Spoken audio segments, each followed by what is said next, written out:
মূলত আমরা আগের ক্লাসে এই প্ল্যান্ট গ্রোথ রেগুলেটরস আলোচনা শুরু করেছিলাম। তো প্ল্যান্ট গ্রোথ রেগুলেটরস আলোচনা করতে গিয়ে দেখেছি যে উদ্ভিদে এরকম কিছু রাসায়নিক পদার্থ আমরা পেয়ে থাকি যেগুলি মূলত বৃদ্ধিতে সহায়তা করে এবং পাশাপাশি আমরা বলতে পারি যে বৃদ্ধিকে নিয়ন্ত্রণ করে। কিছু রয়েছে যারা বৃদ্ধিতে সহায়ক, অপরদিকে কিছু রয়েছে স্বাভাবিকভাবে যেগুলি বৃদ্ধি রোধক। তো আমরা মূলত যে সকল প্ল্যান্ট গ্রোথ রেগুলেটরসগুলো আলোচনা করে থাকি সেগুলি হচ্ছে অক্সিন, সাইটোকাইনিন, জিব্বারেলিন, ইথিলিন এবং অ্যাবসাইসিক acid.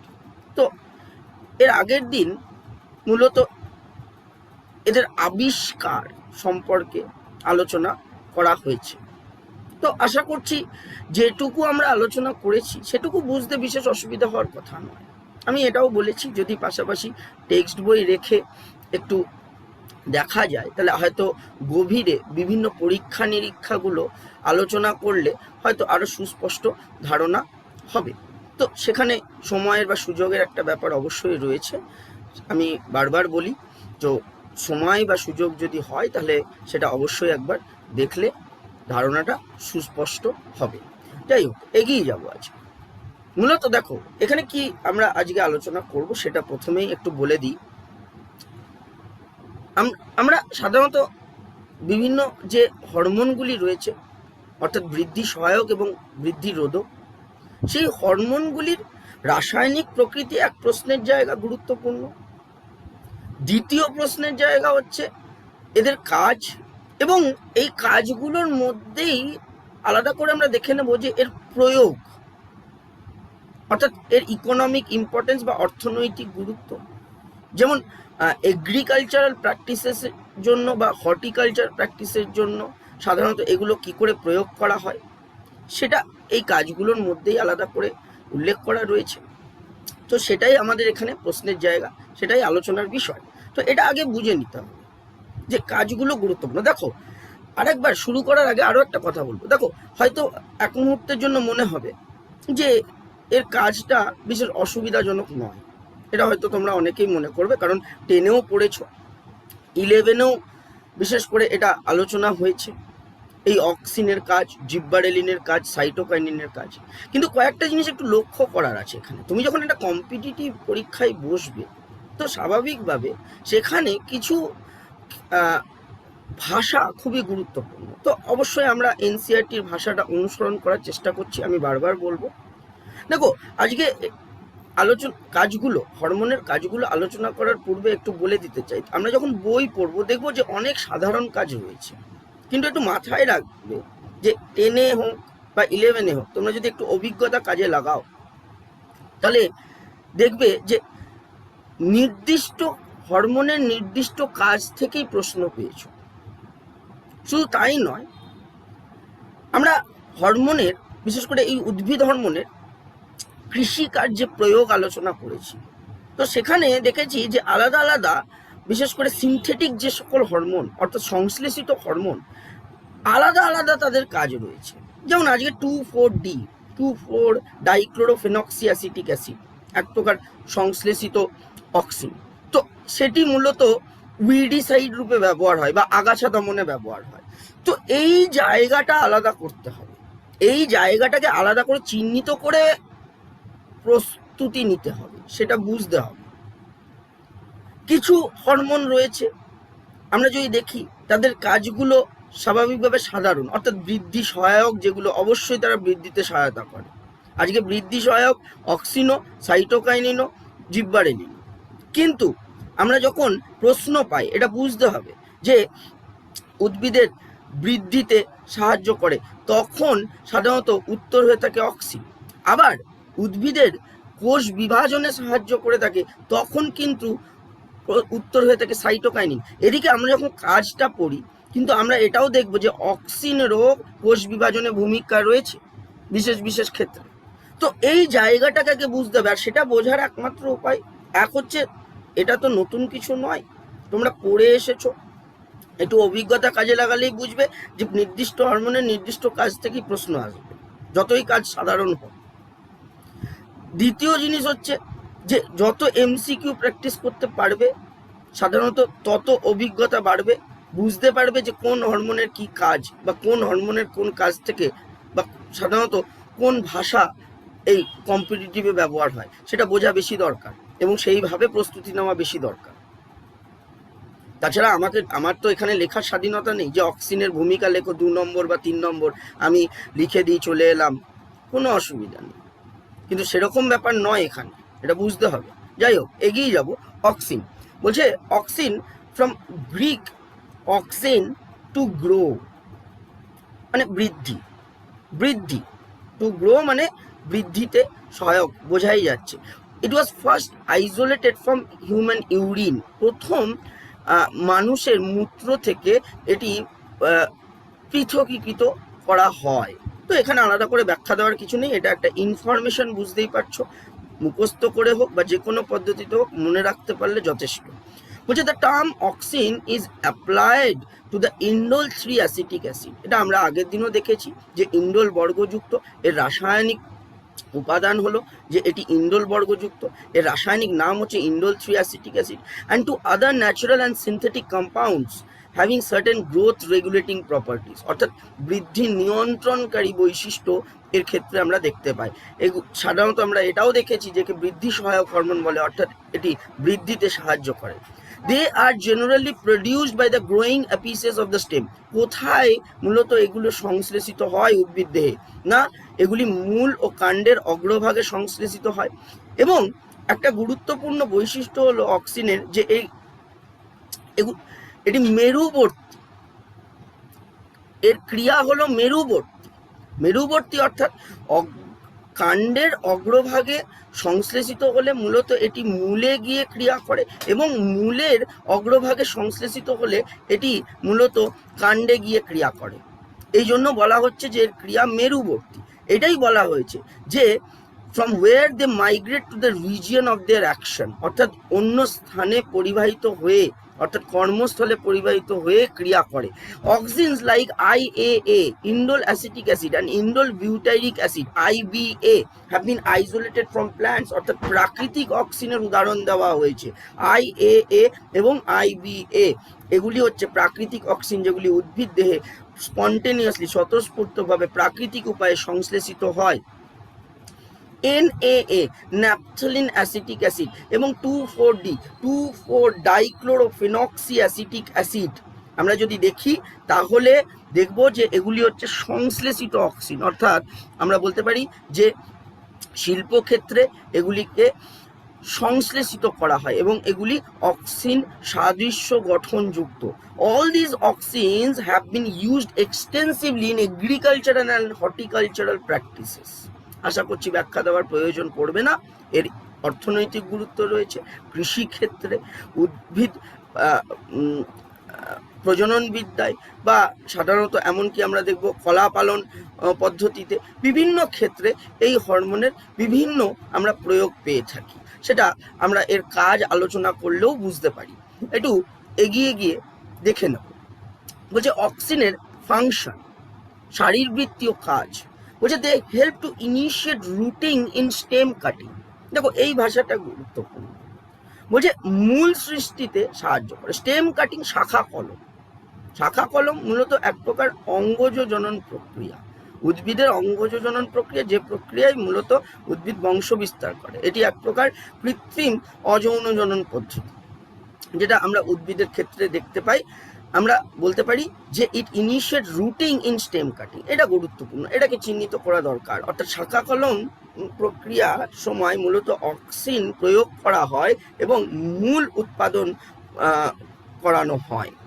An application widely used for plant propagation, vegetative propagation বা অঙ্গজ জনন প্রক্রিয়ায় মূলত এটা প্রয়োগ দেখতে পাচ্ছি আমরা। অক্সিনস প্রমোট ফ্লাওয়ারিং, এইটা গুরুত্ব। দেখো বিভিন্ন হরমোন আমরা যদি কাজ করে দেখি তাহলে সেখানেও আমরা দেখব যে this hormone it promotes flowering, পুষ্প পরিস্ফুটনে সাহায্য করে। সকলের কাজেই মোটামুটি দেখতে পাবো, বিশেষ করে বৃদ্ধি সহায়ক যে সকল হরমোনগুলি রয়েছে, কিন্তু এটা নির্দিষ্ট করে এখানে আলাদা করে বলা রয়েছে, আর এটাই চিহ্নিত করতে হবে যে পাইনঅ্যাপেলের ক্ষেত্রে অক্সিন সাধারণত পুষ্প পরিস্ফুটনে সাহায্য করে। They help to prevent fruit and leaf drop at early stages, অর্থাৎ মোচন রোধ করে, ফলের মোচন, পাতার মোচন। ইট জেনারেলি ইনহিবিটস অ্যাবসিশন, যেটা আমরা বলি সাধারণত আর্লি স্টেজে, অর্থাৎ প্রথম দশায়, but promote the অ্যাবসিশন of older mature leaves and fruits, কিন্তু অপরদিকে it also promote the abscission of older mature leaves and fruit, পরিণত ফল ও পাতার মোচনে সাহায্য করে, এটাও বলে দেওয়া আছে। মোচন রোধ করে আর্লি স্টেজে, কিন্তু পরিণত বা বার্ধক্য দশায় রয়েছে এমন ফল বা পাতা তার মোচনে সাহায্য করে। They are widely used as herbicides, সাধারণত আগাছা দমনের জন্য ব্যবহার হয়, উইডিসাইড রূপে ব্যবহার হয়ে থাকে, এবং সাধারণত হার্বস, বিভিন্ন ছোট ছোট যে সকল বৃক্ষ সেগুলি দমন করতে বিশেষ ভূমিকা পালন করে। Herbicide as well as weedicides. 2,4-D, যেমন আমি এই উদাহরণটা এর আগেও ব্যবহার করেছি, ফলে অসুবিধা হওয়ার কথা নয়, আর এই প্রশ্নের উত্তর আমরা বারবার এর আগে করেছি, ফলে আমার মনে হয় না বিশেষ অসুবিধা হওয়ার কথা। উইডিসাইডস বা হার্বিসাইডস আমরা বলতে পারি। 2,4-D অর্থাৎ 2,4-ডাইক্লোরোফিনক্সিঅ্যাসিটিক অ্যাসিড, এটা আমাদের খুবই পরিচিত প্রশ্ন। ইট is widely use to kill, এইখানে এটাকে চিহ্নিত করা দরকার আছে, ডাইকটিলেডোনাস weeds, but it does not affect mature monocotyledonous plants, অর্থাৎ দ্বিবীজপত্রী আগাছার দমনে 2,4-D বিশেষভাবে প্রয়োগ করা হয়, কিন্তু আমরা দেখব যে পরিণত একবীজপত্রী উদ্ভিদগুলোর কোনো রকম ক্ষতি সাধন হয় না। এটাও গুরুত্বপূর্ণ, ভেবে দেখবে যে সেখানে এটাও গুরুত্বপূর্ণ যে মোনোকটিলেডোনাস প্ল্যান্টের ক্ষেত্রে কোনো কিন্তু এফেক্ট নেই, সেটাও আমাদের চিহ্নিত করে রাখা উচিত। বলছে it is use to prepare weed free lawns by gardeners, বাগান করতে গেলে এই 2,4-D বিশেষ করে ব্যবহার করা হয়। উইড ফ্রি গার্ডেন বা লন তৈরি করা হয়, আগাছা মুক্ত সাধারণত বাগান তৈরি করার জন্য এটা প্রয়োগ করা হয়।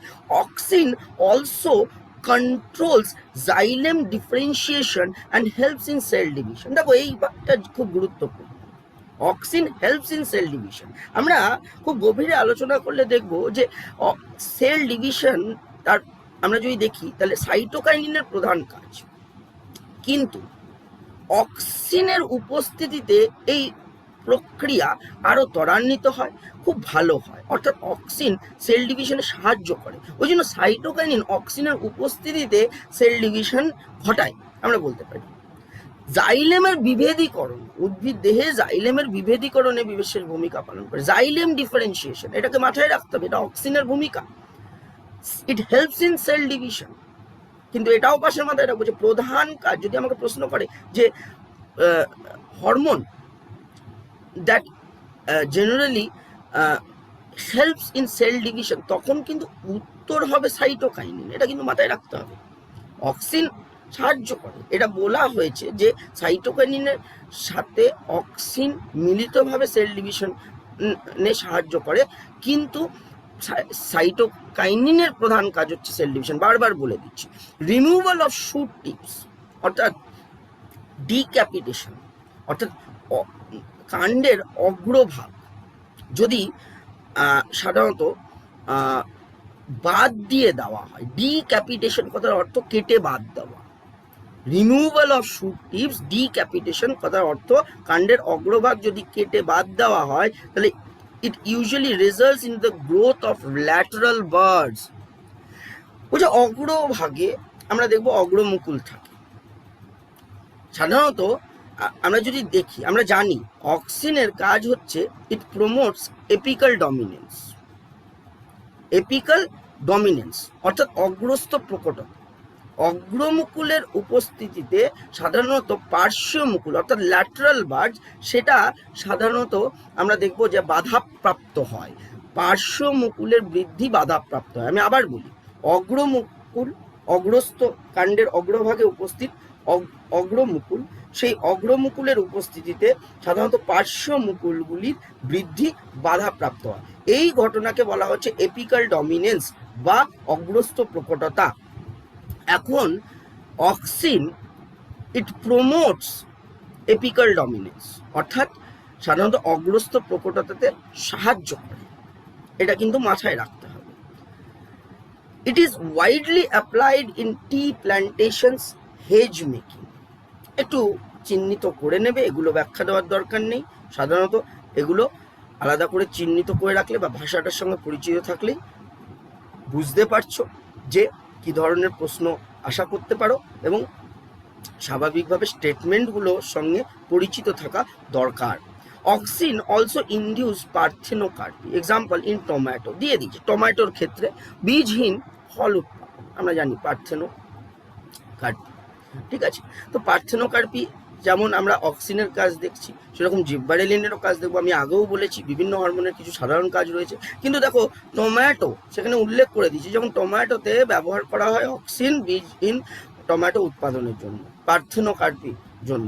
তো এইগুলোকে আলাদা করে চিহ্নিত করতে হবে, কারণ তোমাকে যদি জিজ্ঞেস করে পার্থেনোকার্পি প্রধান কাজ কার, সেটা যদি দেখি তাহলে সেটা হচ্ছে জিব্বারেলিন।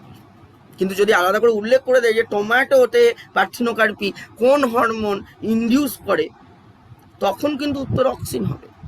এইগুলোর জন্যই এটা দেখে নেওয়া দরকার। বিশেষ করে এগিয়ে যাব, বলছে এরপর জিব্বারেলিন।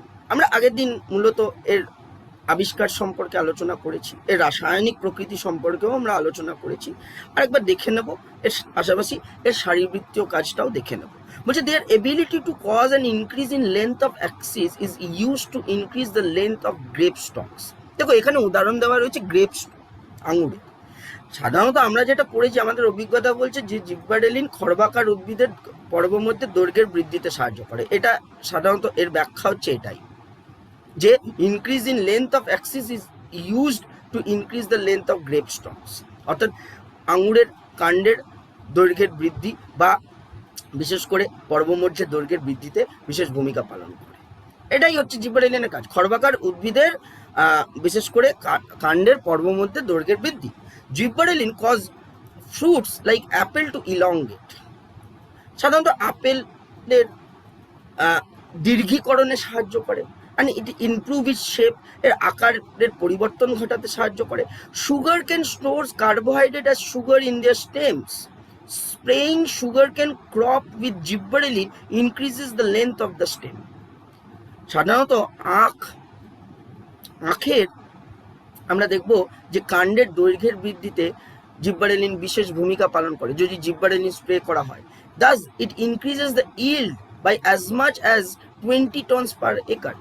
তো এটা আমরা বলতে পারি যে এর অর্থনৈতিক গুরুত্ব, ইকোনমিক ইম্পর্টেন্স, সেটা হচ্ছে জিব্বারেলিন সুগারকেন উদ্ভিদে স্প্রে করে প্রয়োগ করে তার কাণ্ডের দৈর্ঘ্যের বৃদ্ধি ঘটালে তার প্রোডাক্টিভিটি, অর্থাৎ ইল্ড বলতে প্রোডাক্টিভিটি, উৎপাদনশীলতা অনেক বেশি বৃদ্ধি পায়, প্রায় 20 টন পার একর বেশি বৃদ্ধি পায়। Gibberellin also promotes bolting. এটা গুরুত্বপূর্ণ, একটু চিহ্নিত করতে হবে। বোল্টিং কি না, internode elongation just prior to flowering, এটাকে বলা হয় বোল্টিং। অর্থাৎ পুষ্প প্রস্ফুটনের পূর্বে পর্বমধ্যের দৈর্ঘ্যের বৃদ্ধিকেই বলা হচ্ছে bolting.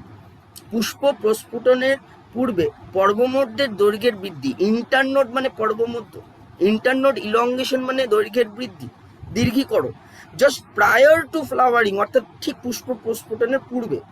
জিব্বারেলিন also promotes bolting in beet, এখানে কোথায় সেটা বলে দেওয়া হয়েছে, in beet, cabbages and many plant with rosette habit. Rosette হ্যাবিটটা সাধারণত আমি সরল করে বলছি, দেখবে যেগুলো মূলত এরকম গুচ্ছাকারে পাওয়া যায়, যেমন ক্যাবেজ, সেই স্ট্রাকচারটাকে রোজেট স্ট্রাকচার বলছি। যেমন বাঁধাকপির গঠনটাকে রোজেট স্ট্রাকচার বলা হয়, অর্থাৎ এর মূলত কাণ্ডের দীর্ঘীকরণ বা কাণ্ডের পর্বমধ্যে দীর্ঘীকরণ তুলনামূলকভাবে হয় না বলে এই ধরনের গুচ্ছ আকারে এটি সৃষ্টি হয়, এটাকে রোজেট স্ট্রাকচার বলে থাকি। তো এই রোজেট স্ট্রাকচার যেখানে দেখবো সেখানে জিববারেলিন প্রয়োগ করে তা সেই কাণ্ডের পর্বের মধ্যে দীর্ঘীকরণ সম্ভব, এটাই বলা হয়েছে। দে অলসো ডিলে সেনেসেন্স, বার্ধক্য বিলম্বিত করতে সাহায্য করে। সেনেসেন্স কথার অর্থ হচ্ছে বার্ধক্য বিলম্বিত করা। সেনেসেন্স কথার অর্থ হচ্ছে বার্ধক্য। দে ডিলে সেনেসেন্স মানে বার্ধক্য বিলম্বিত করতে সাহায্য করে।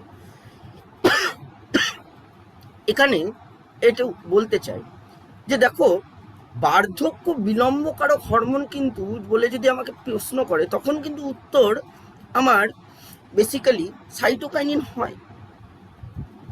কারণ আমরা জানি যে বার্ধক্য বিলম্বকারক হরমোন বলতে সাইটোকাইনিনকে বলে। তার মানে এখানে এটা বলা যেতে পারে সাধারণ কাজ, কিন্তু এখানে যখন আলাদা করে উল্লেখ করা রয়েছে একটু বুঝতে হবে যে কম্পিটিটিভের প্রশ্নের প্যাটার্নটাও কিন্তু আবার অন্যরকম।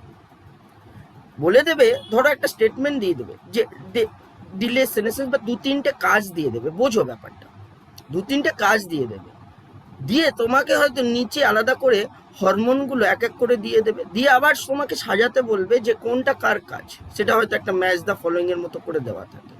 আবার কমন কাজ বলেও সাধারণত হরমোনগুলো দেওয়া থাকতে পারে। তো সেখানে যদি জিববারেলিন সাইটোকাইনিন থাকে তো অবশ্যই জিববারেলিন এবং সাইটোকাইনিন উভয় হবে, কারণ এখানে আমরা দেখতে পাচ্ছি যে জিববারেলিন অলসো ডিলে সেনেসেন্স। এগুলো বুঝতে হবে, ওই জন্য একটু ভাষা মুখস্থ করে মনে রাখার প্রয়োজন হয়ে দাঁড়ায়, অথবা যত সংখ্যক সম্ভব এমসিকিউ প্র্যাকটিস করলে সাধারণত সুবিধা লাভ করা যায়, এগুলো মাথায় রাখতে হবে। Thus, the fruits can be left on the tree longer so as to extend the market period. তো বার্ধক্য যদি বিলম্বিত করা যেতে পারে তাহলে সেই জায়গায় গাছে ফল বেশিক্ষণ ধরে থাকবে, বেশিক্ষণ সময়কাল ধরে থাকবে, ঠিক আছে, ফলে তার বৃদ্ধি তুলনামূলকভাবে অনেক বেশি হবে, ঠিক আছে। GA3 is used to speed up the malting process in brewing industry. Brewing industry অর্থাৎ আমরা বলতে পারি যে মদ্য শিল্পে আমরা সাধারণত দেখব যে জিববারেলিক অ্যাসিডের ভূমিকা রয়েছে। মল্টিং ফার্মেন্টেশনে বলা যেতে পারে, মল্টিং প্রসেসে ব্রিউইং ইন্ডাস্ট্রিতে ব্যবহার হয়, মদ্য শিল্পে মদ মানে বলা যেতে পারে মদ্য উৎপাদনে ব্যবহার করা হয়ে থাকে। মল্টিং এমন একটি প্রক্রিয়া, সেই মল্টিং প্রক্রিয়ায় GA3 জিববারেলিক অ্যাসিড 3 তার বিশেষ ভূমিকা রয়েছে। Spraying juvenile conifers with GA hastens the maturity period. Coniferous plants, সেই কনিফেরাস প্ল্যান্টস এদের ক্ষেত্রে যদি জিববারেলিক অ্যাসিড প্রয়োগ করা হয় তাহলে এদের ইট হেস্টেন্স দ্য ম্যাচুরিটি পিরিয়ড, এদের মানে বিকশিত হওয়ার যে সময়কাল সেটা বৃদ্ধিপ্রাপ্ত করতে সাহায্য করে। দাস লিডিং টু, আমরা বলতে পারি যে leading too early seed production, ফলে সময়ের পূর্বেই বীজ উৎপাদন করা সম্ভব। আমি বলবো একটু ভাষার সঙ্গে পরিচিত হতে পারলে খুব ভালো। আমি এর আগেও বলেছি যে ভাষার সঙ্গে পরিচিত হওয়ার বিভিন্ন উপায় রয়েছে। এক হচ্ছে মুখস্থ করে মনে রাখা, এক হচ্ছে মুখস্থ করে যদি আমি ভুলে যাচ্ছি তাহলে MCQ যত পারবো সলভ করবো, NCERT বেসড মাথায় রাখতে হবে, ঠিক আছে। চলে যাচ্ছি সাইটোকাইনিন। সাইটোকাইনিন দেখো নাম থেকেই বোঝা যাচ্ছে, আমরা জানি সাইটোকাইনেসিস অর্থাৎ সাইটোপ্লাজমের বিভাজনকে বলছে, তো সেখান থেকেই বলতে পারি যে এই নামকরণ সাইটোকাইনিন। ফলে মূলত সাইটোপ্লাজমের বিভাজনের মাধ্যমে আমরা জানি অপত্য কোষ সৃষ্টি হয়, তো সেখানে আমরা বলতে পারি যে সাইটোকাইনিন এমন একটি হরমোন যেটা কোষ বিভাজনের জন্য, কোষ বিভাজনের মাধ্যমে অপত্য কোষ সৃষ্টির জন্য বিশেষভাবে গুরুত্বপূর্ণ। অর্থাৎ এর প্রধান কাজ হচ্ছে কোষ বিভাজন, কিন্তু এটাও মাথায় রাখবো যে এটি অক্সিনের উপস্থিতিতেই সাধারণত কোষ বিভাজন করে থাকে, এটাও গুরুত্বপূর্ণ। বলছে cytokinin have specific effects on cytokinesis, প্রথমেই বলা হয়েছে সাইটোপ্লাজমের বিভাজনের মাধ্যমে সেল ডিভিশনের মাধ্যমে অপত্য কোষ সৃষ্টিতে বিশেষ ভূমিকা। And were discovered as kinetin, মূলত এটা কাইনেটিন রূপে আবিষ্কৃত হয়েছে। A modified form of adenine, purine, আমরা আগের দিন দেখেছি রাসায়নিক প্রকৃতি হচ্ছে এটি পিউরিন জাতীয় সাধারণত এক প্রকার নাইট্রোজেন যুক্ত হরমোন। জেনারেলি আমরা যদি দেখি এটি প্রথম আবিষ্কৃত হয়েছে from the autoclaved herring sperm of DNA। Autoclaved বলতে সাধারণত দেখো অটোক্লেভ হচ্ছে একটা যন্ত্র, স্টেরিলাইজড বা স্টেরিলাইজেশন করা হয় এমন একটি যন্ত্র অর্থাৎ জীবাণুমুক্ত করা হয়। আচ্ছা, মূলত অটোক্লেভ হচ্ছে একটা যন্ত্র, যে যন্ত্রের সাহায্যে মূলত নির্বীজকরণ করা, স্টেরিলাইজেশন করা, বা আমরা বলতে পারি যে মূলত এই অটোক্লেভড হেরিং স্পার্ম, হেরিং একটি জীব, তার স্পার্ম মানে শুক্রাণুর ডিএনএ থেকে এই কাইনেটিন প্রথম আবিষ্কৃত হয়েছে। ঠিক আছে, অর্থাৎ জীবাণুমুক্ত পরিবেশে এই হেরিং নামক জীবের শুক্রাণু ডিএনএ থেকে এটি প্রথম আবিষ্কৃত হয়েছিল, এটা মাথায় রাখতে হবে। বলছে যে kinetin does not occur naturally in plants. সাধারণত প্রাকৃতিকভাবে আমরা দেখব যে কাইনেটিন কিন্তু উদ্ভিদ দেহে সংশ্লেষিত হয় না, এটাই বলা হয়েছে। It does not occur naturally in plants. Search for natural substances with cytokinin like activities. Cytokinin সাদৃশ্যযুক্ত কোনো এরকম রাসায়নিক পদার্থ বা সাইটোকাইনিনের কাজের সাদৃশ্যযুক্ত এরকম কোনো রাসায়নিক পদার্থ যখন প্ল্যান্টে সাধারণত খোঁজ করা হয়, তার খোঁজ শুরু করা হয়, তখন জিয়াটিন যেমন কোথায় পাওয়া গেছিল, বলছে কর্ন কার্নেলস। কার্নেলস মানে শস্য, আমরা বলতে পারি ভুট্টার শস্য, এমনকি নারকেলের তরল শস্য থেকে এই জিয়াটিন পাওয়া গেছে। আর দেখা গেছে যে জিয়াটিনের কাজ আর সাইটোকাইনিনের কাজ এক, অর্থাৎ উদ্ভিদ দেহে আমরা যদি দেখি তাহলে এই সাইটোকাইনিন সদস্যযুক্ত উপাদান হলো জিয়াটিন, যেটা মূলত আবিষ্কৃত হয়েছে বা হয়েছিল ভুট্টার শস্যে বা নারকেলের তরল শস্যে। এই প্রশ্নটা এর আগে আমরা বারবার পেয়েছি যে নারকেলের তরল শস্যে কোন হরমোন থাকে, কোকোনাট মিল্ক, তো সেটা হচ্ছে সাইটোকাইন। তো আশা করছি এখানে বুঝতে কোনো অসুবিধা হওয়ার কথা নয়। বলছে since the Discovery of zeatin several naturally occurring cytokinin and some synthetic compounds with cell division promoting activity have been identified. বলছে জিয়াটিনের পর আরও কিছু এমন রাসায়নিক পদার্থ আবিষ্কৃত হয়েছে যেটা সাধারণত সেল ডিভিশনকে প্রমোট করে, সেল ডিভিশনের হচ্ছে তাদের ভূমিকা, এবং আমরা দেখব যে সাইটোকাইনিন সাদৃশ্যযুক্ত বা তার কাজের মতো বা তার মতো কাজ করে, এটা বলতে পারি। এরকম আরও কিছু উপাদান জিয়াটিনের পরেও আবিষ্কৃত হয়েছে। তবে আমরা যদি দেখি তাহলে উদ্ভিদ দেহে এই সাইটোকাইনিনের রাসায়নিক নাম হচ্ছে জিয়াটিন, আমরা বলতে পারি। Natural cytokinin are synthesised in regions where rapid cell division occurs. এবার বলছে কোথায় সাধারণত এটি সংশ্লিষ্ট হয় খুব বেশি পরিমাণে পাওয়া যেতে পারে না, যেখানে মূলত দ্রুত কোষ বিভাজন হয় সেই অংশে সাইটোকাইনিন সাধারণত পাওয়া যেতে পারে, সেখান থেকে পৃথক করা সম্ভব। ফর এক্সাম্পল যেমন মূলের অগ্রভাগ, রুট এপিসেস, ডেভেলপিং শুট বাড, অর্থাৎ বিকশিত হচ্ছে এমন কাণ্ডের যে মুকুল সেই অংশ, ইয়াং ফ্রুট অর্থাৎ আমরা বলতে পারি যে বিকশিত লাভ করছে এমন ফল, এই সকল অংশ। বলছে it helps to produce new leaves, chloroplast in leaves, lateral shoot growth and adventitious shoot formation. একটু বুঝবে, এখানে একটু চিহ্নিত করতে হবে। আমরা বারবার পড়েছি যে ক্লোরোফিল বিনষ্টকরণে বাধা দেয়, ওই জন্য বলছে যে it helps to produce new leaf, নতুন পাতা সৃষ্টিতে সাহায্য করে, এবং সাধারণত পাতায় ক্লোরোফিল সংশ্লেষে বিশেষ ভূমিকা পালন করে, এবং পাশাপাশি ক্লোরোফিলের বিনষ্টকরণে বাধা দেয়। এটা আমরা এর আগেও এই প্রশ্ন উত্তর করেছি, ফলে আমার মনে হয় না খুব বিশেষ অসুবিধা হওয়ার কথা। ল্যাটারাল শুট গ্রোথ, এই জায়গায় একটু আলাদা করে চিহ্নিত করার দরকার রয়েছে, কারণ এই ল্যাটারাল শুট গ্রোথ এই যে কাজটা দেখছো, এই কাজটা হচ্ছে অক্সিনের বিপরীত।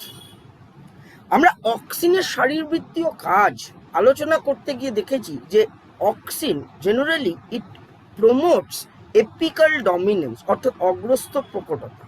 সেখানে আমরা দেখেছি যে অগ্রমুকুলের উপস্থিতিতে পার্শ্ব মুকুলগুলি বৃদ্ধি বাধাপ্রাপ্ত হয়, কিন্তু মাথায় রাখতে হবে যে এই জায়গাতে সাইটোকাইনিন অক্সিনের একমাত্র এই জায়গাতে সাইটোকাইনিন অক্সিনের বিপরীতে কাজ করে। কিভাবে আমরা দেখব যে সাধারণত তারা পার্শ্ব মুকুলের বৃদ্ধিকে ত্বরান্বিত করে। এক কথায় আমরা বলতে পারি যে সাইটোকাইনিন এপিক্যাল ডমিনেন্সে বাধা দেয়, অগ্রস্থ প্রকটতাতে বাধা দেয়, আর অক্সিন অগ্রস্থ প্রকটতাতে সাহায্য করে। এই জায়গাটাকে চিহ্নিত করতে হবে। ল্যাটারাল শুট গ্রোথ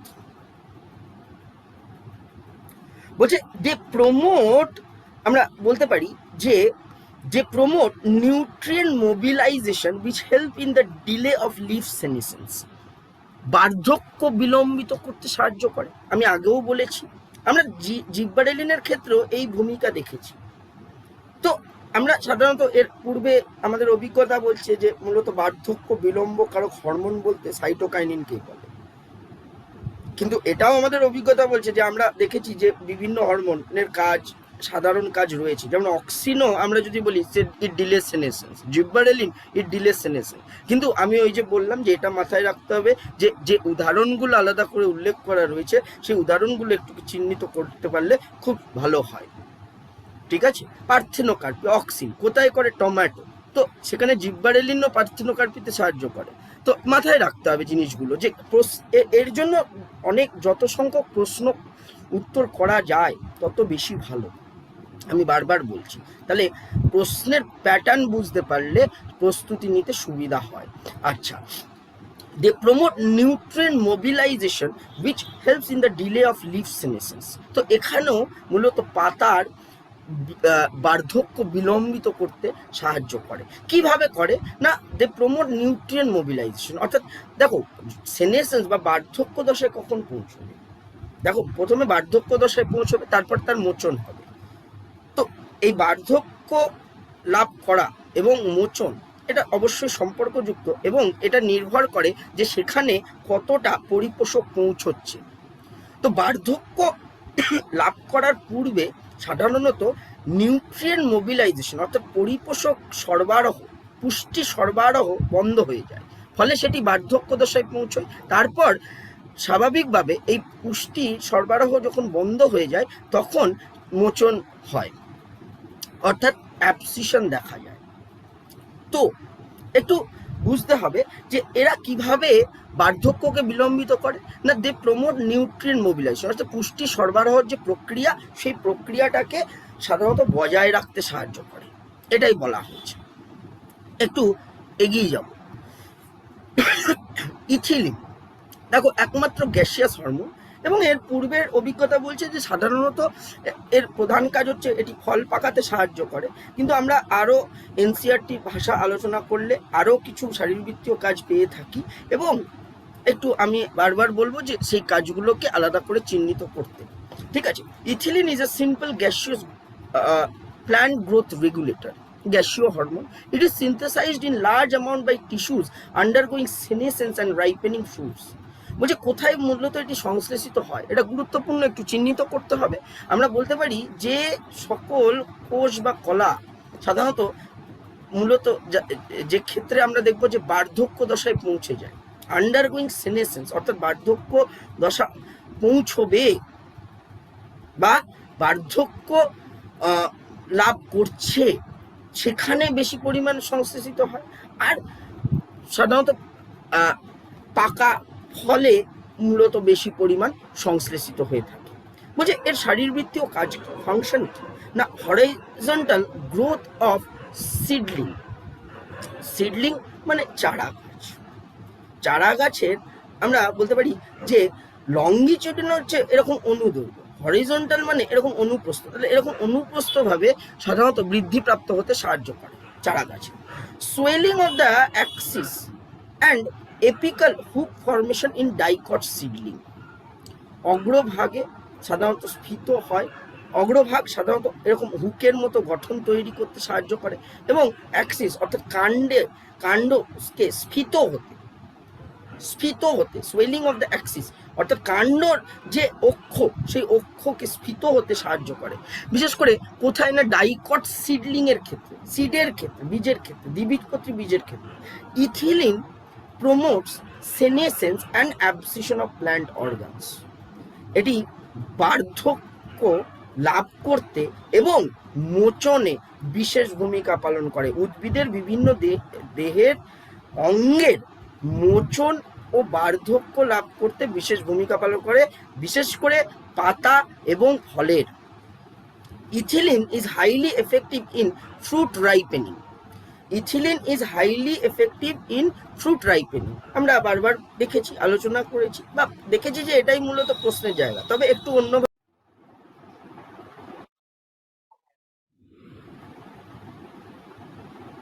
হ্যাঁ, তো যেটা আলোচনা করছিলাম সেটা হচ্ছে ইথিলিনের শারীরবৃত্তীয় কাজ। তো মূলত আমরা যেটা দেখলাম সেটা হচ্ছে যে পাকা ফলে এই ইথিলিন বেশি পরিমাণ সংশ্লেষিত হয় এবং এখানেই বেশি পাওয়া যায়। এমনকি আমরা বলতে পারি যে এর শারীরবৃত্তীয় কাজ হলো এটি মূলত ফল পাকাতে সাহায্য করে। এছাড়া আমরা দেখব যে it enhances the respiration rate during the ripening of the fruits. তো এর ভূমিকাটা কি ফল পাকানোর সময়? এর ভূমিকা হলো যে এটি মূলত রেট অফ রেসপিরেশনটাকে বাড়িয়ে দেয়, ঠিক আছে, অর্থাৎ শ্বসনের হারকে বাড়িয়ে দেয় ফল পাকার সময়। This rise in rate of respiration is called respiratory climacteric. এটি চিহ্নিত করবে রেসপিরেটরি ক্লাইম্যাকটিক। ফল পাকার সময় তার শ্বসনের হার বৃদ্ধি প্রাপ্ত হয়। ইথিলিন শ্বসনের হার বৃদ্ধিপ্রাপ্ত করতে সাহায্য করে এবং এই যে প্রভাবটাকে মূলত একে রেসপিরেটরি ক্লাইম্যাকটিক বলা হয়। আর এই রেসপিরেটরি ক্লাইম্যাকটিক এটি ইথিলিনের প্রধান কাজ। এগিয়ে যাব, বলছে যে ইথিলিনের শারীরবৃত্তীয় কাজ আমরা আগে কিছু দেখেছি, আরও কিছু দেখে নেওয়ার চেষ্টা করব। বলছে যে ethylene breaks seed and bud dormancy, অর্থাৎ সুপ্ত দশা ভঙ্গ করতে সাহায্য করে। কার না? বীজের এবং আমরা বলতে পারি মুকুলের। দেখো এখানেও আর একবার বলে দেব যে আমরা হয়তো এনসিইআরটির ভাষায় সেইভাবে দেখলাম না। আমরা যদি দেখি তাহলে এই বীজের সুপ্ত দশা ভঙ্গ করে বীজের অঙ্কুরোদ্গমে সাহায্য করে, সেটা হলো জিব্বারেলিনের প্রধান কাজ। মাথায় রাখবে, একটু আলাদা করে প্রয়োজন পড়লে লিখে নেবে, কারণ আমাকে যখনই এই ধরনের প্রশ্ন করবে তখন আমার বলতে পারো যে একটা কনফিউশন অ্যারাইজ করবে। কিন্তু ওই যে বললাম, এই কনফিউশন এড়ানোর জন্য অসংখ্য এমসিকিউ প্র্যাকটিস করতে হবে এবং লক্ষ্য করতে হবে যে মূলত কার কাজ নির্দিষ্ট এবং প্রধান। তো আমি আবার বলে দিলাম এখানে যে জিব্বারেলিনের প্রধান কাজ হচ্ছে মূলত it helps in breaking seed dormancy, অর্থাৎ বীজের সুপ্তদশা ভঙ্গ করে তার অঙ্কুরোদ্গমে সাহায্য করে, বীজের অঙ্কুরোদ্গমে সাহায্য করা, এটা জিব্বারেলিনের প্রধান কাজ। এছাড়া ইথিলিনও সাহায্য করে, এটা দেখেছি। Ethylene break seed and bud dormancy, এও এই কাজ সম্পন্ন করে, এই জন্যই লেখা রয়েছে it initiate germination in peanut seed. মূলত ইথিলিন আমরা দেখবো যে পিনাট বাদাম, তার বীজে অঙ্কুরোদ্গমে সাহায্য করে। স্প্রাউটিং অফ পোট্যাটো টিউবার্স, তার অঙ্কুরোদ্গমে সাহায্য করে।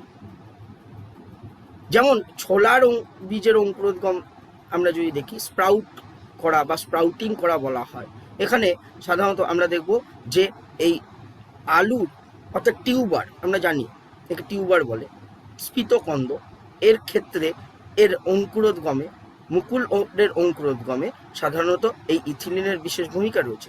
Ethylene promotes rapid internode petiole elongation in deep water rice plants, অর্থাৎ সাধারণত পর্বমধ্যের দৈর্ঘ্যের বৃদ্ধিতে সাহায্য করে রাইস প্ল্যান্টে। এগুলো বিশেষ ব্যাখ্যা দিচ্ছি না, এর ভাষাটার সঙ্গে একটু পরিচিত হতে হবে, উদাহরণগুলো আলাদা করে চিহ্নিত করতে হবে। It helps leaves and upper part of the shoot to remain above water. সাধারণত কাণ্ডের ওপরের অংশকে জলের ওপরে থাকতে সাহায্য করে। Ethylene also promotes root growth and root hair formation. চিহ্নিত করতে হবে যে সাধারণত মূলের বৃদ্ধি, বিকাশ এবং মূলরমের সৃষ্টিতে বিশেষ ভূমিকা পালন করে, thus helping the plants to increase their absorption surface, অর্থাৎ শোষণতল বৃদ্ধি করতে সাহায্য করে। Ethylene is use to initiate flowering, এও মূলত পুষ্প প্রস্ফুটনে ভূমিকা পালন করে।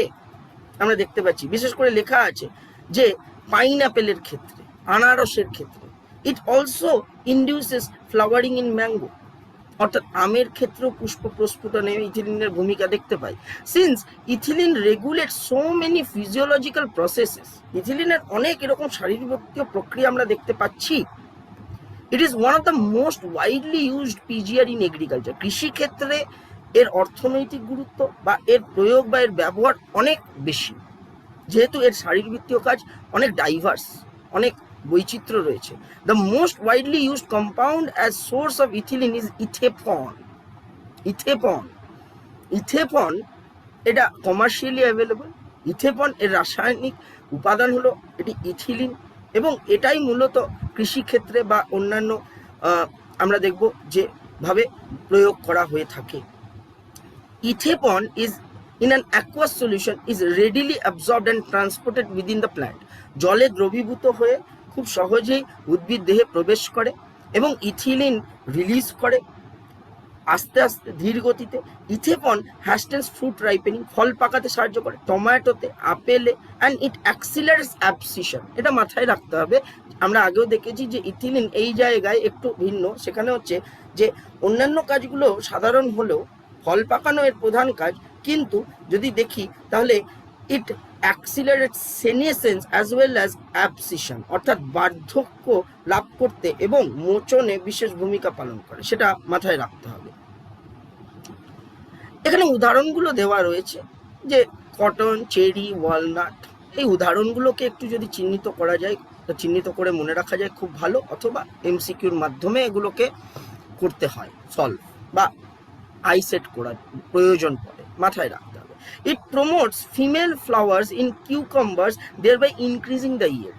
লিঙ্গ নির্ধারণের বিশেষ ভূমিকা রয়েছে। আমরা যদি এমনি টেক্সট বই দেখি সেখানে দেখবো অক্সিনেরও, সাইটোকাইনিন এবং জিব্বারেনিনও লিঙ্গ নির্ধারণে বিশেষ ভূমিকা রয়েছে। এখানে আলাদা করে এনসিইআরটিতে উল্লেখ করে দেওয়া হয়েছে ইথিলিনের কাজে, ইথিলিনের শারীরবৃত্তীয় কাজে, যে it promotes female flowers in cucumber, অর্থাৎ কিউকাম্বার বা শসার ক্ষেত্রে সাধারণত স্ত্রীলিঙ্গ নির্ধারণে বিশেষ ভূমিকা পালন করে এবং উৎপাদনশীলতা বাড়াতে সাহায্য করে। তো এখানে বুঝতেই পারছো যে এখানে উদাহরণটা গুরুত্বপূর্ণ। উদাহরণটা যেমন কিউকাম্বারের ক্ষেত্রে একমাত্র ইথিলিন ফিমেল ফ্লাওয়ার তৈরি করতে, উদাহরণ তার পাশাপাশি এই স্টেটমেন্টটা গুরুত্বপূর্ণ আমাদের কাছে। এগিয়ে যাব, বলছে অ্যাবসাইসিক অ্যাসিড। আমরা অ্যাবসাইসিক অ্যাসিডের আবিষ্কার সম্পর্কে এর আগের দিন আলোচনা করেছি। এটা দেখেছি মূলত অ্যাবসাইসিক অ্যাসিড নামকরণ করা হয়েছে কারণ এর প্রধান কাজ হচ্ছে অ্যাবসিশন, অর্থাৎ মোচন। এবং মূলত আমরা আলোচনা করে যেটা বুঝেছি যে এই অ্যাবসাইসিক অ্যাসিড অন্যান্য এর পূর্বে যে সকল হরমোনগুলো, ফাইটো হরমোনগুলো আমরা আলোচনা করেছি, তার ঠিক বিপরীতে কাজ করে। বলা যেতে পারে গ্রোথ রিটার্ড করে। গ্রোথ রিটার্ড করে, দেখো এবার ভাবতে হবে, গ্রোথ রিটার্ড বা গ্রোথ ইনহিবিট করে মানে বৃদ্ধি রোধ করে, কিন্তু এটাও পাশাপাশি মাথায় রাখতে হবে যে সাধারণত এটা স্ট্রেস ওভারকাম করতে সাহায্য করে। উদ্ভিদের ক্ষেত্রে বলা যেতে পারে এটা স্ট্রেস হরমোন বলা যেতে পারে। অর্থাৎ বিভিন্ন পরিবর্তনশীল পরিবেশে আমরা দেখব যেখানে মূলত গ্রোথ বা বৃদ্ধিটাকে বাধা দিয়ে, মেটাবলিজমটাকে বাধা দিয়ে মূলত সেই পরিবর্তনশীল পরিবেশে বাঁচিয়ে রাখতে সাহায্য করে, এটা বুঝতে হবে। Abscisic acid was discovered for its role in regulating abscission and dormancy. আমরা সাধারণত দেখব যে অ্যাবসিশনের প্রধান ভূমিকা রয়েছে অ্যাবসিসিক অ্যাসিড, এবং ডরম্যান্সি, বীজের সুপ্ত অবস্থা সাধারণত তাকে প্রলম্বিত করতে সাহায্য করে, সময়কালটাকে বাড়াতে সাহায্য করে। কারণ অনুকূল পরিবেশে একমাত্র সুপ্তপ্রদশা ভঙ্গ হয়ে বীজ অঙ্কুরিত হয়, প্রতিকূল পরিবেশে হয় না। ফলে প্রতিকূল পরিবেশে এটি ডরম্যান্সিকে প্রমোট করে। But like other plant growth regulators, it also has other wide-ranging effects on plant growth and development. মূলত এর প্রধান কাজ হচ্ছে অ্যাবসিশন অ্যান্ড ডরম্যান্সি, কিন্তু আরও অন্যান্য আমরা ভূমিকাও দেখতে পাই, অন্যান্য হরমোনের ক্ষেত্রেও যেমন দেখেছি। প্রধান কাজ রয়েছে, আরও কিছু শারীরবৃত্তীয় প্রক্রিয়া নিয়ন্ত্রণ করে, সেটা দেখেছি। বলছে it act as a general plant growth inhibitor and an inhibitor of plant metabolism. উদ্ভিদের দেহের বিপাক্রিয়াকে বাধা দেয় এবং বৃদ্ধিকে রোধ করে। এবিএ ইনহিবিট সিড জার্মিনেশন, বীজের অঙ্কুরোদ্গমে বাধা দেয়, সুপ্ত অবস্থা সময়কাল বৃদ্ধি করতে সাহায্য করে এবং অঙ্কুরোদ্গমে বাধা দেয়, অঙ্কুরিত হতে বাধা দেয়। ABA stimulates the closure of stomata, এটা গুরুত্বপূর্ণ। পত্ররন্ধ্র বন্ধ করতে সাহায্য করে abscisic acid, closure of stomata. It increases the tolerance of plants to various kind of stresses.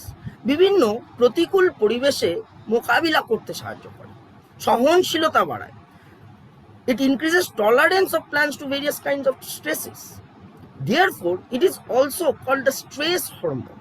এটাকে উদ্ভিদের স্ট্রেস হরমোন বলে থাকি।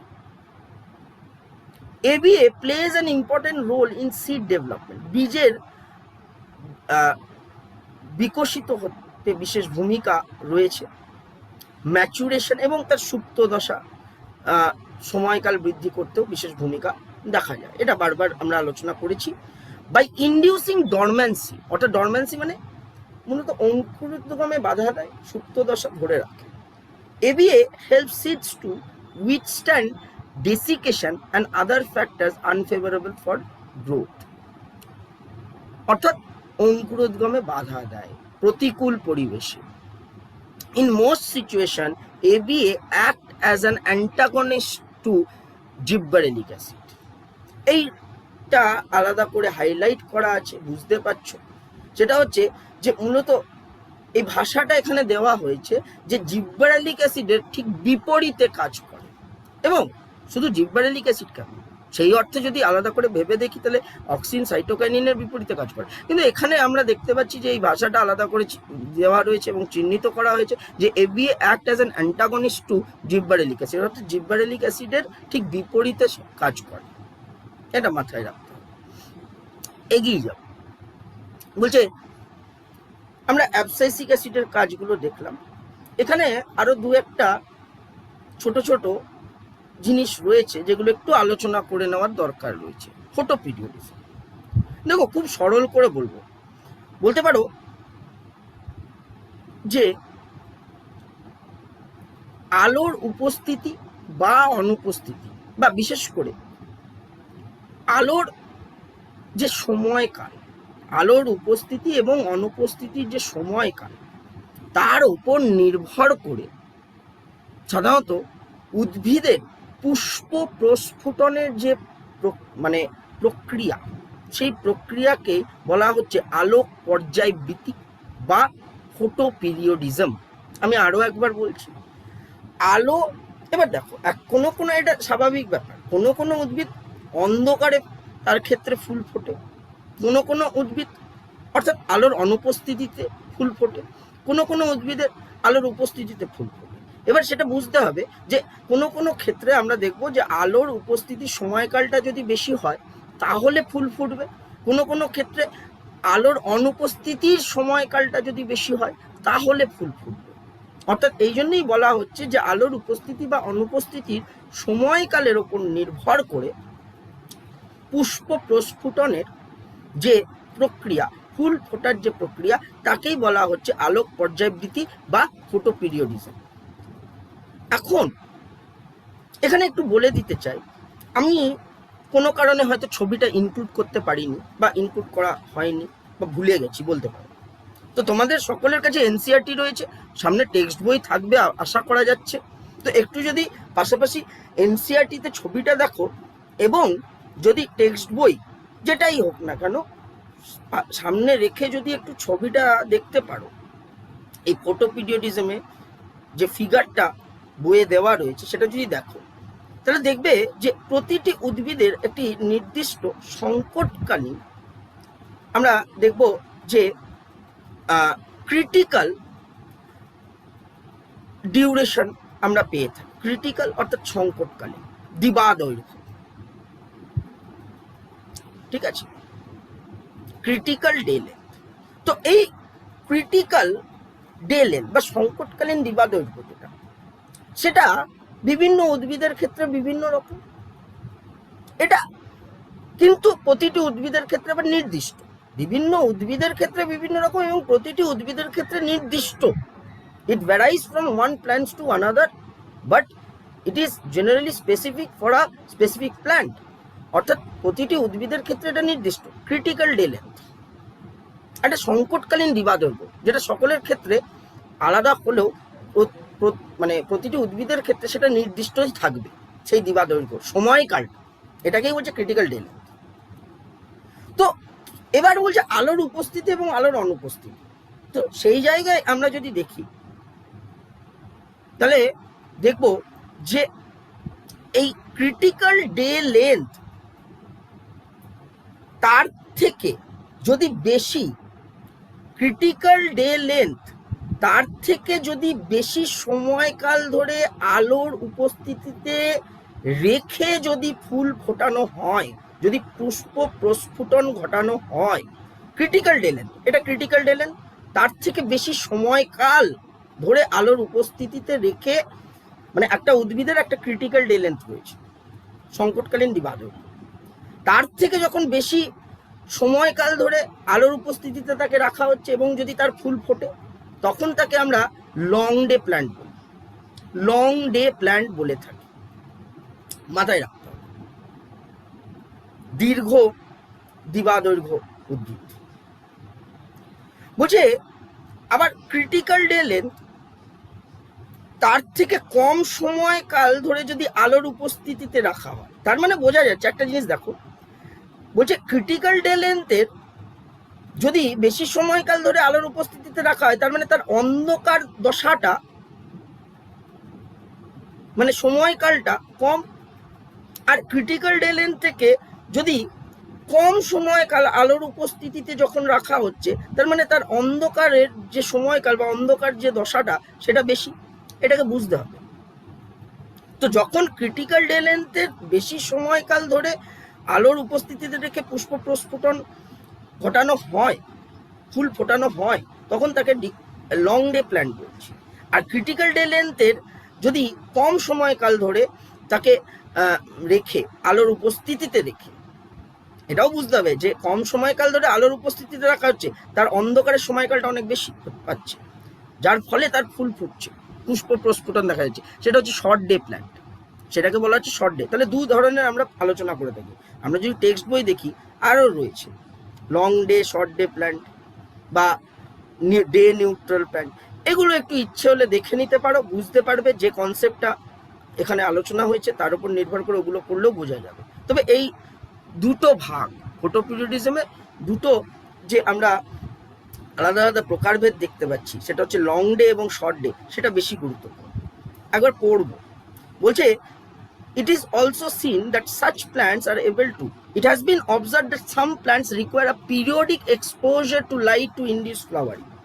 একটা নির্দিষ্ট পর্যায়ক্রমিক ভাবে উদ্ভিদে আলো প্রয়োগ করা হয়, বলছে periodic exposure of light, periodic মানে পর্যায়ক্রমিক ভাবে, এবং পুষ্প প্রস্ফুটন ঘটানো হয়, এটা দেখা গেছে। বলছে it is also seen that such plants are able to measure the duration of exposure of light. তারা সাধারণত কতটা সময়কাল ধরে আলোতে থাকছে সেটা মূলত মেজার করতে পারে। For example, some plants require the exposure of light for a period exceeding a well defined critical duration. যখন ক্রিটিক্যাল ডিউরেশন বা সংকটকালীন দিবাদৈর্ঘ্যের থেকে বেশি সময়কাল ধরে আলোর উপস্থিতিতে রেখে যখন পুষ্প প্রস্ফুটন ঘটানো হচ্ছে, তাদেরকে বলা হচ্ছে long day plant. while others must be exposed to light for a period less than this critical duration. কিছু ক্ষেত্রে আমরা দেখব ক্রিটিক্যাল ডিউরেশনের কম সময়কাল ধরে আলোর উপস্থিতিতে রেখে পুষ্প প্রস্ফুটন ঘটানো হয়ে থাকে, তাদেরকে বলে শর্ট ডে প্ল্যান্টস। বলছে there are many plants however where there is no such correlation between exposure to light duration and induction of flowering. কিছু কিছু উদ্ভিদের ক্ষেত্রে আবার এরকম কোনো সম্পর্কই নেই, অর্থাৎ কতটা সময়কাল ধরে আলোতে রেখে পুষ্প প্রস্ফুটন ঘটানো হবে এরকম কোনো আলোর সঙ্গে পুষ্প প্রস্ফুটনের কোনো সম্পর্কই দেখা যায় না, তাদেরকে বলা হয় day neutral plant. The critical duration is different for different plants. এটা আমি আগেই বলেছি, এই সংকটকালীন দিবাদৈর্ঘ্য এটি মূলত সকলের ক্ষেত্রে আলাদা, কিন্তু প্রতিটি স্পিসিসের ক্ষেত্রে, প্রজাতির ক্ষেত্রে, উদ্ভিদের ক্ষেত্রে আমরা বলতে পারি এটা নির্দিষ্ট। It is now also known that not only the duration of light period but the duration of dark period is also of equal importance. আমি প্রথমেই বলেছি যে ভেবে দেখবে যে লাইট পিরিয়ডের যে ডিউরেশন, আলোক দশার যে সময়কাল, সেটা শুধু গুরুত্বপূর্ণ নয়, এটাও বুঝতে হচ্ছে যে তার অন্ধকার দশার যে সময়কাল সেটাও কতটা, আরও গুরুত্ব রয়েছে। দিবাদৈর্ঘ্যের ক্ষেত্রে অন্ধকার দশাটা কম, আর বিশেষ করে শর্ট ডে প্ল্যান্টের ক্ষেত্রে অন্ধকার দশাটা অনেক বেশি। Hence, it can be said that flowering in certain plants depend not only on a combination of light and dark exposures. অর্থাৎ পুষ্প প্রস্ফুটন মূলত এই লাইট এবং ডার্ক অর্থাৎ আলো এবং অন্ধকার দশার পর্যায়ক্রমিক, এই জন্য বলা হয় আলোক পর্যায়বৃত্তি, পর্যায়ক্রমিক এক্সপোজারের উপর নির্ভরশীল। দিস রেসপন্স অফ প্ল্যান্টস, এই ধরনের রেসপন্স আমরা সারা উদ্ভিদের ক্ষেত্রে দেখতে পাই এবং একে মূলত বলা হয় আলোক পর্যায়বৃত্তি বা একে ফোটোপিরিয়ডিজম বলা হয়। ছবিটা দেখলেও সুস্পষ্ট ধারণা হয়, একটু এগিয়ে যাও। বলছে it is also interesting to note that why shoot apices modify themselves into flowering apices prior to flowering, they, that is shoot apices of plants by themselves cannot perceive photoperiod. বলছে একটা কাণ্ডের অগ্রভাগ সাধারণত পরিবর্তিত হয় পুষ্প প্রস্ফুটনের পূর্বে, ফুল ফোটার পূর্বে, কিন্তু এইটা মাথায় রাখতে হবে, খুব গুরুত্বপূর্ণ statement, they themselves cannot perceive photoperiod। অর্থাৎ একটা কাণ্ডের অগ্রভাগ পরিবর্তিত হচ্ছে। এক মিনিট,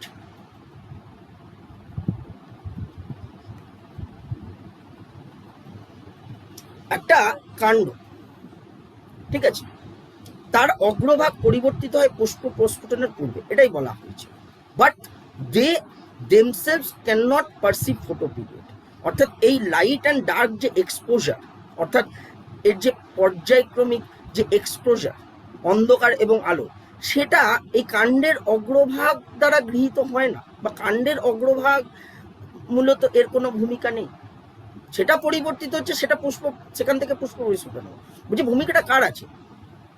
ভূমিকাটা আছে পাতা, কাণ্ডে উপস্থিত পাতা, আমরা দেখবো পাশে পাতা থাকবে, তো পাতায় মূলত আমরা দেখব যে বিভিন্ন হরমোন রয়েছে, বিভিন্ন রঙ্গক পদার্থ রয়েছে, যেটা সাধারণত এই আলোক দশা মানে আলোর এবং ডার্ক, লাইট অ্যান্ড ডার্ক, তার পর্যায়ক্রমিক যে এক্সপোজার, অর্থাৎ বলা যেতে পারে যে ফোটোপিরিয়ডিক ইন্ডাকশন যেটা, সেটা রিসিভ করে এবং পুষ্প প্রস্ফুটনকে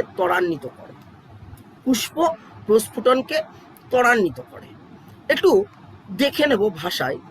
দ্য সাইট অফ পারসেপশন যে গ্রহণ করছে, শুট বা কাণ্ডের অগ্রভাগ সেটাকে পারসিভ করে না, এই আলো বা এই অন্ধকারের স্টিমুলেশনটা গ্রহণ করে না, এটা প্রথমেই বলা হয়েছে। তাহলে কে গ্রহণ করছে? The site of perception of light and dark duration of the leaves, পাতা বলে দেওয়া হয়েছে।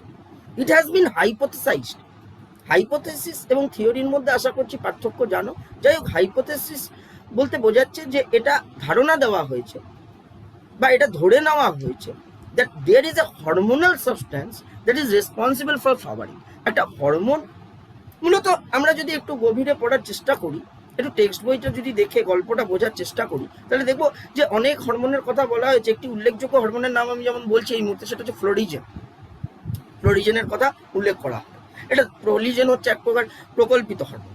তো মূলত এনসিআরটিতে এর থেকে বেশি গভীরে কিছু বলা হয়নি, জাস্ট এইটুকু বলে দেওয়া হয়েছে যে সাধারণত একটা hormonal substance, it is responsible for perception of light and dark duration, and this hormonal substance is found in leaves, এটা পাতায় আমরা পেয়ে থাকি, and it is responsible for flowering, অর্থাৎ পুষ্প প্রস্ফুটনের ভূমিকা দেখা যাচ্ছে।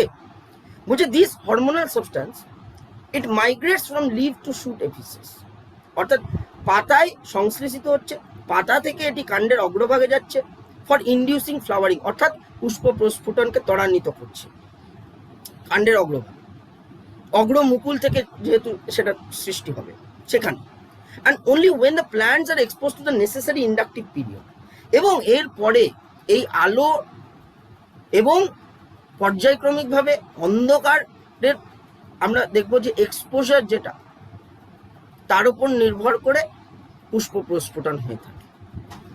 আচ্ছা, অপরদিকে আমি যদি দেখি, সকলকে একটু মনে করিয়ে দিতে চাইছি, দেখো এনসিআরটিতে আমি আগেও বলেছি যে গুরুত্বপূর্ণ, এবং কিন্তু পুরো গল্পটা হয়তো বুঝতে আমাদের একটু অসুবিধা হতে পারে, কারণ খুব গভীরে গিয়ে আলোচনা করা হয় না। প্রথম কথা, পুরো গল্পটা বুঝতে গেলে একটু টেক্সট বই ফলো করতেই হয়। তো সেখানে তোমাদের কাছে যে সকল টেক্সট বই রয়েছে যদি একটু দেখো, তাহলে মূলত এই ফটোপিরিয়ডিজম এটা আলোচনা করলে, যেমন আমরা দেখলাম যে হরমোনের যেমন পাতায় উপস্থিত হরমোনের যেমন ভূমিকা রয়েছে, ঠিক একইভাবে আমরা দেখবো যে পাতায় উপস্থিত এক প্রকার রঙ্গক পদার্থ ফাইটোক্রোম নামক রঙ্গকেরও ভূমিকা আমরা দেখতে পাই। তো আমার মনে হয় না এখানে এই মুহূর্তে আলাদা করে ফাইটোক্রোমের ভূমিকা আলোচনা দরকার রয়েছে। আমি বলবো না যে দরকার রয়েছে, অবশ্যই দরকার আছে, তবে আমি প্রথমেই বলেছি যে এই ক্লাসে মূলত এনসিআরটিটাই আলোচনা করা হবে, ফলে আমি এর থেকে বেশি গভীরে মানে বলতে পারো যে আলাদা করে গিয়ে আর আলোচনা করতে চাইছি না। তো একটু দেখবে, এটাই বলবো, একটু একবার দেখবে, বিশেষ করে ফাইটোক্রোমের ভূমিকাটা, ফাইটোক্রোম নামক রঙ্গকের ভূমিকাটা, এবং জিসটা বার করে আনার চেষ্টা করবে, কারণ দেখবে যে অনেক প্রশ্ন পাবে, ফাইটোক্রোম সংক্রান্ত অনেক প্রশ্ন থাকে, ওই জন্য দেখতে বলা হচ্ছে। তারপরে অসুবিধা হলে আমি তো আছি, ঠিক আছে? ওই জন্য বলছি যে একটু দেখবে, টেক্সট বই থেকে একটু দেখবে, বারবার বলছি। বলছে ভার্নালাইজেশন, এরপর ভার্নালাইজেশন বাসন্তীকরণ বলা হয়। আমরা সাধারণত জানি যে নিম্ন তাপমাত্রায় বিশেষ করে পুষ্প প্রস্ফুটনের যে প্রক্রিয়া, তাকেই ভার্নালাইজেশন, এটাই বলতে পারো যে প্রথমে জানতে হয়, এটাই বেশি গুরুত্বপূর্ণ। There are plants for which flowering is either quantitatively or qualitatively dependent on exposure to low temperature, অর্থাৎ নিম্ন তাপমাত্রায় মূলত পুষ্প প্রস্ফুটনের যে প্রক্রিয়া, তাকেই ভার্নালাইজেশন বলছে। This phenomena is termed as vernalization, বাসন্তীকরণ। It prevents precocious reproductive development late in the growing season and enables the plant to have sufficient time to reach maturity, অর্থাৎ পূর্বে বিকশিত হতে নিম্ন তাপমাত্রায় পুষ্প প্রস্ফুটনের প্রক্রিয়ায় বা ভার্নালাইজেশন পদ্ধতিতে আমরা দেখব যে প্রিকশিয়াস রিপ্রোডাক্টিভ ডেভেলপমেন্ট বাধাপ্রাপ্ত হয়, অর্থাৎ রিপ্রোডাক্টিভ ম্যাচুরিটি, অর্থাৎ জননের যে ক্ষমতা বা প্রজননের যে ক্ষমতা, সেটা বিলম্বিত হয়, সেটা বাধাপ্রাপ্ত হয়, ফলে একটা উদ্ভিদের সময়কাল অনেক বেড়ে যায়, to it get sufficient time to reach maturity, পরিণত লাভ করতে সেটি মূলত অনেকটাই বেড়ে যায়। আচ্ছা, এগিয়ে যাচ্ছে। বলছে vernalisation refers specially to the promotion of flowering by a period of low temperature, এটা আগেও বলা হয়েছে। Some important food plants, wheat, barley, rye, have two kinds of varieties. বলছে কিছু কিছু উদ্ভিদের ক্ষেত্রে আমরা দেখব, যেমন হুইট বার্লি এবং রাই এই সকলের ক্ষেত্রে সাধারণত দুটো ভ্যারাইটি দেখতে পাই। এক হচ্ছে উইন্টার এবং স্প্রিং। আমি তার আগে একটু বলে দিতে চাই যে এটা আমাদের ছায়ার বইয়েও খুব সুন্দর করে বোঝানো হচ্ছে, তো খুব অসুবিধা হলে এটা দেখে নিতে পারো। আমি বলবো খুব একটা প্রশ্ন না বা গুরুত্বপূর্ণ প্রশ্নের জায়গা নয়, তাও আমি একবার বলে দিচ্ছি যেহেতু এনসিইআরটিতেও এই জায়গাটা উল্লেখ করা রয়েছে। ভার্নালাইজেশন কি সেটা আগে জানতে পারলে সেটাই যথেষ্ট, কারণ আমার মনে হয় সেটা বেশি গুরুত্বপূর্ণ। তারপরে এই উদাহরণের সাহায্যে ভার্নালাইজেশনের গুরুত্বটা আলোচনা করা হয়েছে, একটু দেখে নেব। বলছে কিছু কিছু উদ্ভিদের দুটো ভ্যারাইটি, একটা হচ্ছে উইন্টার, একটা হচ্ছে স্প্রিং। দুটো আলাদা সময়ে এরা বলতে পারো যে বৃদ্ধি পায়। The spring variety are normally planted in the spring and come to flower and produce grain before the end of the growing season. ঠিক আছে, সাধারণত স্প্রিং এর সময় আমরা দেখব যে বসন্তকালে মূলত এগুলো রোপণ করা হয় এবং এগুলো বৃদ্ধিপ্রাপ্ত হয়। তারপর সেগুলো বলা যেতে পারে যে আমরা তাদের সেটাই হচ্ছে জীবনচক্র। উইন্টার ভ্যারাইটির ক্ষেত্রে শীতকালে সাধারণত আমরা দেখব যে winter varieties however if planted in spring, যদি যে শীতকালীন যে ভ্যারাইটিগুলো সেগুলোকে যদি এই স্প্রিংয়ে যদি রোপণ করা হয় বা প্ল্যান্ট করা হয়, it would normally fail to flower, তার পুষ্প প্রস্ফুটন হয় না, এবং পুষ্প প্রস্ফুটন না হলে তাহলে পরিণত যে শস্য দানা শস্য সেগুলো উৎপাদন হবে না তার ফ্লাওয়ারিং সিজন মানে জীবনচক্র সময়কালের মধ্যে। Hence they are planted in autumn, তাদেরকে অটমে প্ল্যান্ট করা হচ্ছে। They germinate and over winter come out as small seedling, ওই জন্য অটমে প্ল্যান্ট করা হয়, তার জন্য উইন্টারে এদের চারা গাছ উৎপন্ন হয়ে যায়। বলছে they resume growth in the spring and are harvested usually around mid summer. একটা সময়কাল দিয়ে দিচ্ছে যে সাধারণত স্প্রিং ভ্যারাইটিটার ক্ষেত্রে কখন আমরা স্প্রিংয়ে মূলত সেটাকে প্ল্যান্ট করছি, তার ফ্লাওয়ারিং হচ্ছে, আমরা চারা গাছ পাচ্ছি। উইন্টারের ক্ষেত্রে তার সময়কালটা দিয়েছে যে উইন্টারের ক্ষেত্রে সেটা যদি স্প্রিংয়ে প্ল্যান্ট করি তাহলে স্বাভাবিকভাবে পুষ্প প্রস্ফুটন বাধাপ্রাপ্ত হবে ওই সময়, তো এর জন্য অটমে প্ল্যান্ট করা হচ্ছে।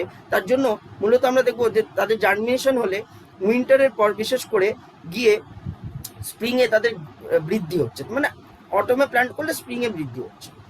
And are harvested usually around mid summer, harvest মানে তুলে নেওয়া হচ্ছে স্বাভাবিকভাবে যখন গ্রীষ্মকালীন গ্রীষ্মকালীন সময়, সেই সময়।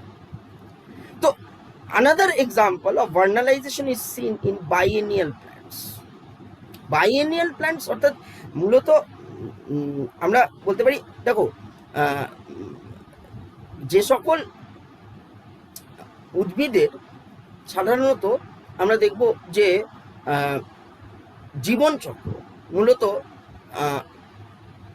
দুবার, মানে একটি বছরে দুবার জীবনচক্র সম্পন্ন করে, বা লিখে রাখো কাজে দেবে, একটি বছরে দুবার জীবনচক্র সম্পন্ন হয়, তাকে বাইএনিয়াল বলা হয়। ঠিক আছে, জীবনচক্র মানে দুবার পুষ্প প্রস্ফুটন হয়, তাকে বাইএনিয়াল বলছে, এটা দরকার পড়বে। বাইএনিয়ালস আর মোনোকার্পিক, মূলত মোনোকার্পিক হয়ে থাকে। মোনোকার্পিক মানে সাধারণত এক বীজ, মানে একটি বীজ থাকে, মোনোকার্পিক একটি বীজ উপস্থিত থাকে। Biennials are monocarpic plants that normally flower and die in the second season. ঠিক আছে, দ্বিতীয় বছরে সাধারণত এরা মারা যায়। প্রথমে পুষ্প প্রস্ফুটন হলো এবং দ্বিতীয় বছর মারা যায়। কি ক্ষেত্রে না, sugar beet, cabbages, carrots are some of the common biennials, এই উদাহরণটা দেওয়া হয়েছে। Subjecting the growing of biennial plant to a cold treatment stimulates a subsequent photoperiodic flowering response. বুঝে আমি যদি ভার্নালাইজেশনের মাধ্যমে পুষ্প প্রস্ফুটন ঘটাতে পারি তাহলে সাধারণত তার সময়কালটাকে বাড়াতে পারবে, সময়কালটাকে বাড়ালে তার উৎপাদনশীলতাকে বাড়াতে পারবে। সোজা ভাষায় যে সময়ের আগে নিম্ন তাপমাত্রা প্রয়োগ করে ফুল ফুটিয়ে পুষ্প প্রস্ফুটন ঘটিয়ে তার উৎপাদন বাড়ানো, এটাই হচ্ছে এর প্রয়োগ।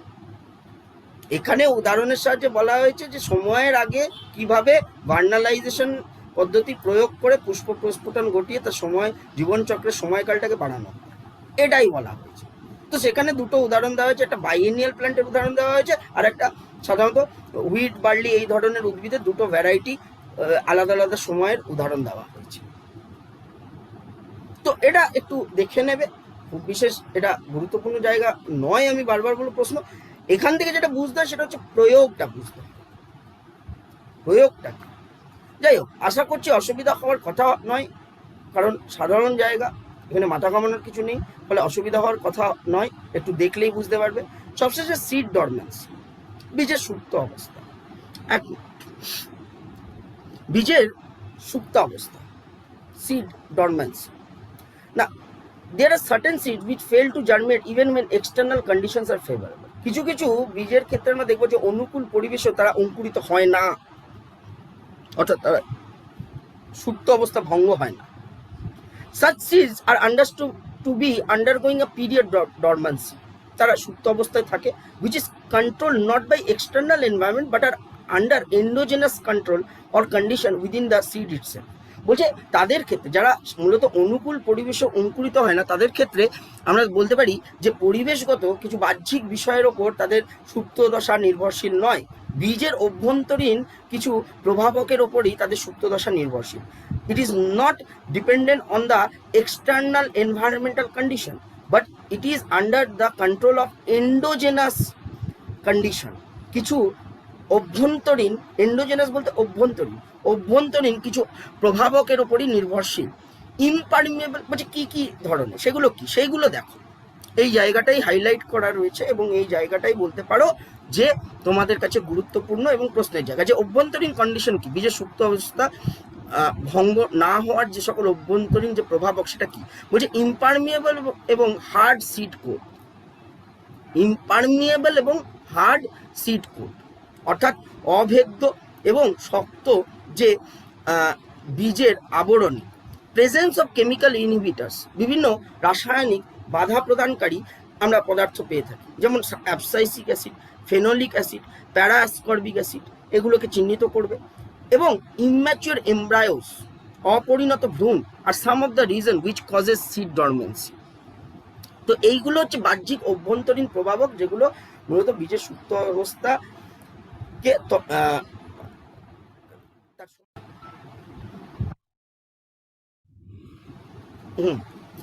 আমরা মূলত এই সিড ডরমেন্সি তার অভ্যন্তরীণ যে প্রভাবক সেটা আলোচনা করছিলাম। তো আমরা দেখলাম, তোমরা চিহ্নিত করেছো আশা করছি, হাইলাইট করা আছে যে এই অভ্যন্তরীণ প্রভাবগুলির জন্য বীজ সুপ্ত অবস্থায় থাকে।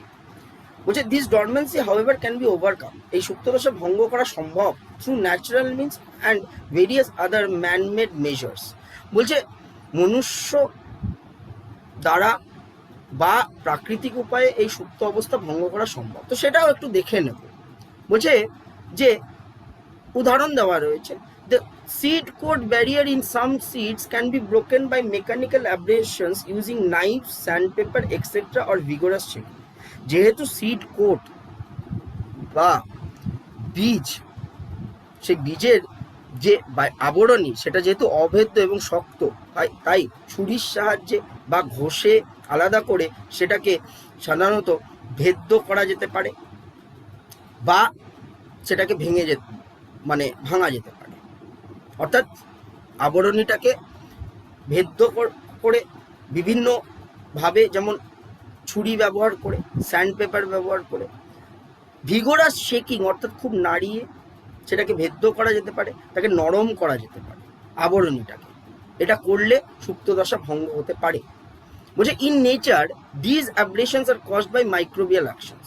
প্রাকৃতিক উপায়ে এই অ্যাব্রেশনস মানে বলতে পারো যে মূলত বিভিন্ন বস্তু সঞ্চিত হওয়ার জন্য এই আবরণী শক্ত হয়ে যায়। তো সেই বিভিন্ন বস্তুর অ্যাব্রেশন বলতে এখানে তার বোঝাই যাচ্ছে যে তার ক্ষয় কিসের দ্বারা হতে পারে, তার ক্ষয় হতে পারে বলা যেতে পারে বিভিন্ন অণুজীবের প্রভাব দ্বারা, মাইক্রোবিয়াল অ্যাকশন দ্বারা, ডিকম্পোজিশন দ্বারা, এক কথায় বিয়োজনের মাধ্যমে বলা যেতে পারে। And passage through digestive tract of animals. ঠিক আছে, যখন সেই বীজ গ্রহণ করা হচ্ছে, বিভিন্ন জীব গ্রহণ করছে, যখন সেটি পরিপাক নালীর পথ ধরে সাধারণত পরিবাহিত হচ্ছে, তখন বলা যেতে পারে যে সেই বীজের অ্যাব্রেশন বা তার যে হার্ড সিড কোট সেটা নরম হতে পারে, ভেদ্য হতে পারে। Effect of inhibitory substances can be removed by subjecting the seeds to chilling conditions or by application of certain chemicals like gibberellic acid and nitrates.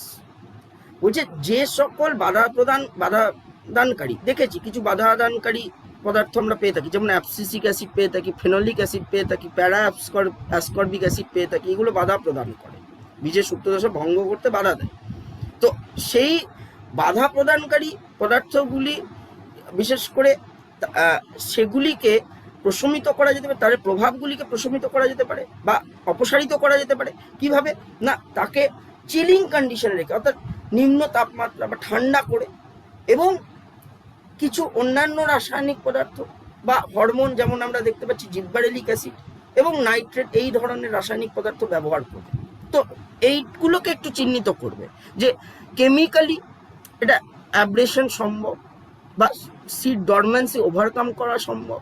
জিব্বারেলিক acid বা নাইট্রেট প্রয়োগ করে সে মূলত কি করে, সে মূলত ইনহিবিটরি সাবস্টেন্স, বাধা প্রদানকারী যে সকল পদার্থ সেগুলিকে বলা যেতে পারে তার প্রভাবটাকে অপসারিত করে এইভাবে। তো এইগুলোকে চিহ্নিত করতে হবে।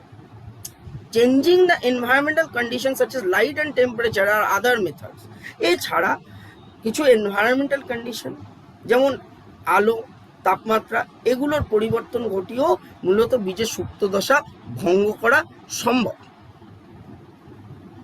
তো এনসিইআরটি এবং তার পাশাপাশি একটু যদি টেক্সট বই রেখে দেখো, খুব সাধারণ জিনিস, সরল জিনিস। এনসিইআরটির ভাষাটাকে একটু আলাদা করে চক আউট করতে হয়। আমি আগেই বলেছি যে গুরুত্বপূর্ণ জায়গাগুলো একটু হাইলাইট করে নিতে হয়, এবং যতবার দেখবে তত ভালো। এখন সময় কম, কিন্তু তাও এর মধ্যে যতবার ওই জায়গাগুলোকে দেখব তত একটা ছবির আকারে আমার ব্রেনে একটা ইমেজ তৈরি হয়ে যাবে। ফলে পরীক্ষার হলে বসে পরীক্ষা প্রশ্নে উত্তর দিতে গিয়ে অসুবিধা হবে না। এবং আমি তো বারবার বলছি, যতটা সম্ভব যত বেশি সংখ্যক যদি এমসিকিউ সলভ করতে পারো, পড়ার পর অবশ্য কিছু ক্ষেত্রে বুঝে সলভ করতে হয়, কিছু ক্ষেত্রে এটা বুঝে নিতে হয় যে আমার কন্টেন্টটা কি, জিনিসটা কি, সেটা বুঝে সরাসরি এমসিকিউর মাধ্যমে প্রস্তুত।